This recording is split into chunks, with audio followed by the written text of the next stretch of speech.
Une présentation de la carte mère B660M MSI, la version Wi-Fi DDR4.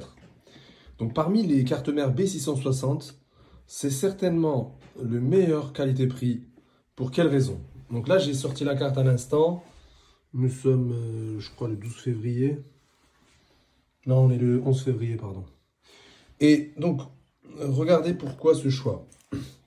Sur la plupart des cartes mères B660 inférieures à 150 €, vous n'aurez pas le refroidissement des VRM sur les deux parties en tout cas. Soit il y aura un tout petit radiateur sur un côté et pas sur l'autre. Donc en quoi c'est le premier critère? Les VRM en fait ce sont les phases d'alimentation du processeur. Comment on peut les compter? D'abord, le nombre de VRM sur les cartes mères B660 est assez réduit. Sur celui-ci, c'est pas le cas. Il a plusieurs VRM et je vais vous compter tout de suite. Regardez, en fait, ici, il y en a 1, 2, 3, 4, 5, 6, 7. Et de l'autre côté, il y en a encore 7. Donc là, je voudrais bien vous montrer pour que vous le voyez. Ils sont bien refroidis en dessous de ce radiateur. Donc en réalité, les puces carrées que je vous ai montrées, ce ne sont pas les VRM. Mais le nombre de puces carrées indique le nombre de VRM qui est derrière et qui est refroidi. On voit sur cette carte mère que le radiateur est bien imposant et refroidit aussi bien les carrés, là qu'on a, ce sont des bobines, que les VRM. Donc ça, c'est le premier critère. Sur cette carte, il y a 14 phases d'alimentation. Ce qui est très bon, ce qui équivaut à certaines cartes Z690. Donc ça va permettre quoi? Ça va permettre d'alimenter correctement tous les corps d'un processeur, surtout quand il sera au max, quand il demandera le maximum de puissance. Et on voit bien aussi qu'il y a une alimentation avec 8 pins, plus 4. Ça, c'est vraiment... Donc, le plus 4 n'est pas obligatoire, mais quand le processeur sera en pleine charge, il nécessitera l'alimentation de toutes ces phases, de tous ces corps correctement. Qu'est-ce qui se passe quand il n'y a pas assez de phases? Ça fonctionne aussi, vous allez me dire, mais en fait, le processeur rétrograde, rentre en throttle, parce que les VRM vont chauffer.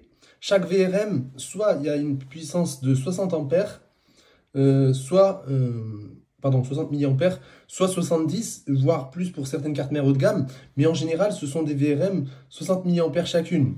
Et donc, ce qui fait que quand ces VRM ont fourni le maximum de puissance, les corps du processeur vont rétrograder parce que les VRM vont chauffer et vont pas permettre d'assurer le fonctionnement continu en pleine charge. Donc ça, c'est le premier critère qui compte pour moi. Le fait que les VRM soient refroidis par des radiateurs. Vous trouvez en général ça sur des cartes mères de plus de 200 €, les ROG Strix ou la version MSI et d'autres versions MSI Tomahawk ou MSI Force, etc. Mais pas en dessous de 150 €. Donc sur cette carte mère B660, l'avantage c'est d'avoir beaucoup de phases.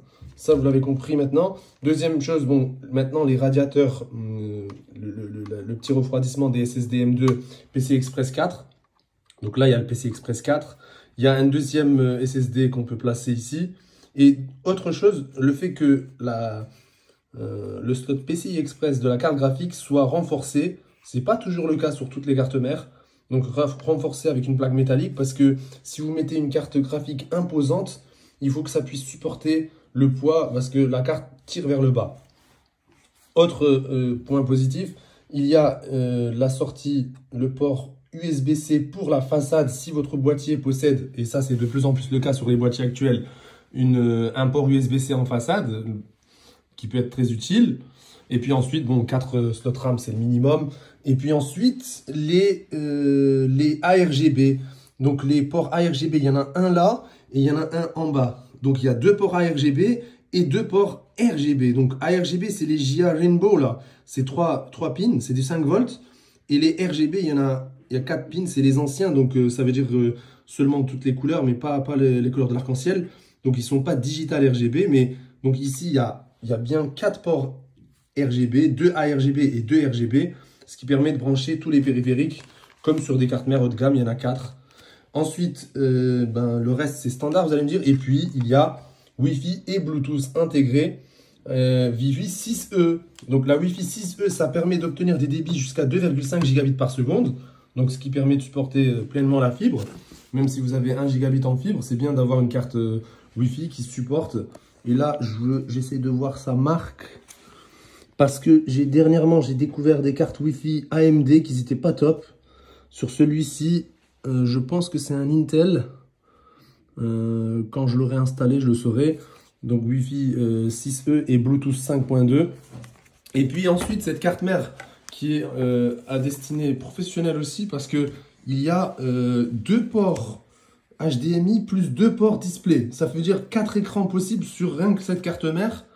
En plus de la carte graphique, bon, en général on utilise la carte graphique, hein, mais ça reste aussi une possibilité de brancher beaucoup d'écrans. Et puis il y a 6 ports USB, 2 ports USB 3.2, 2 ports USB 3.1 et 2 ports USB 2, ce qui est très bon. Voilà. Donc cette carte mère, bon, je vais commencer l'installation d'un i5 12400. Alors le i5 12400, je l'ai déjà dit, c'est pas un i5 comme avant. Il y a quand même 18 émaux de cache et il est vraiment suffisant et même performant pour tous les jeux actuels. Il n'est pas sollicité à 100%. Il n'est pas limitant pour mettre de grosses cartes graphiques avec.